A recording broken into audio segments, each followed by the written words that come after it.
प्रतिलेखन संख्या 48, शब्द 500 स्टार्ट। महोदय, विधिवेताओं ने इस अधिनियम की कमियों को बताया और कुछ मायनों में ब्रिटिश कानून से भिन्न होने के कारण यह उतना शक्तिशाली नहीं रहा।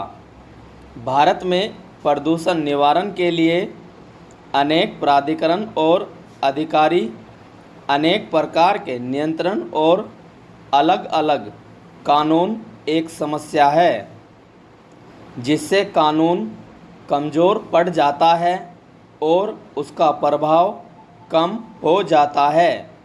इसके अलावा जो लोग प्रदूषण के शिकार होते हैं वे प्रदूषण नियंत्रण मंडल की स्वीकृति के बिना सीधे न्यायालय में नहीं जा सकते।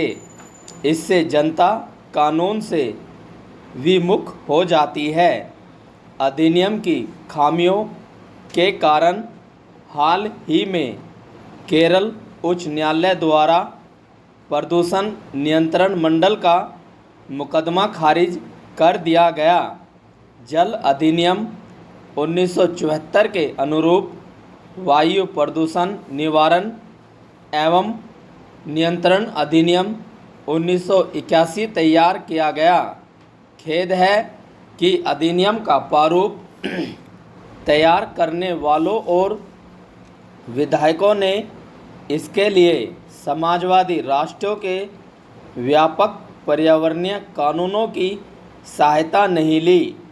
यह बड़े हर्ष का विषय है कि वर्तमान कानूनों की कमियों को देखते हुए संसद द्वारा पर्यावरण अधिनियम का 29वां अधिनियम पारित किया गया।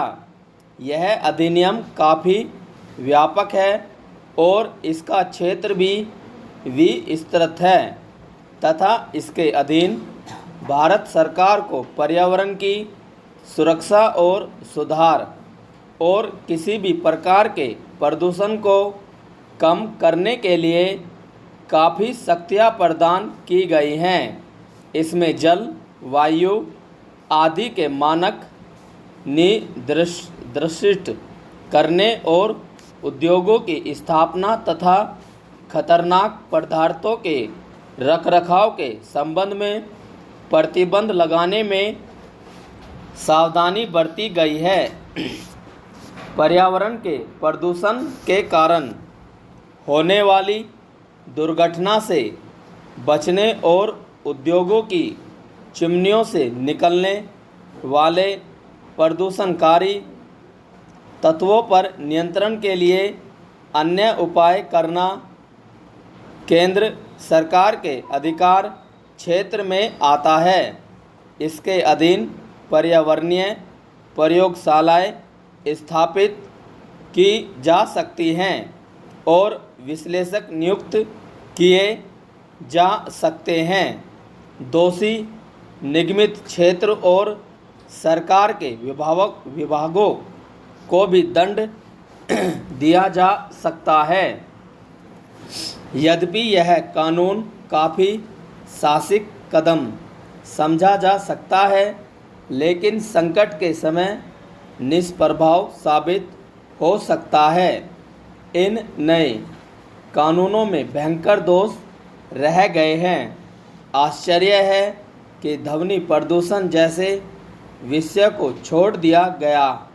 यद्यपि केंद्रीय प्रदूषण नियंत्रण बोर्ड द्वारा हाल ही में इस संबंध में संशोधन किया गया है जिसे अभी लागू किया जाना है।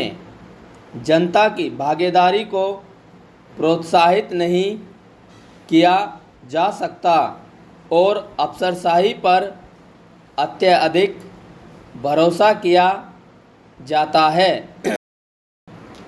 कारोबार की स्वतंत्रता पर समुचित प्रतिबंध लगाए गए हैं और पर्यावरण सुरक्षा के कारण खतरनाक उद्योगों को नियंत्रित या मनाही की जा सकती है।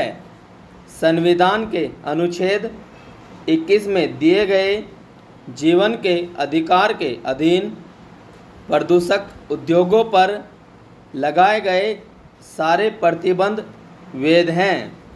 बहुमूल्य प्राकृतिक संपदा को नष्ट होने या क्षति से बचाने के लिए अनुच्छेद 39 के अधीन राज्य द्वारा उद्योगों और कृषि कार्यों पर प्रतिबंध लगाया जा सकता है।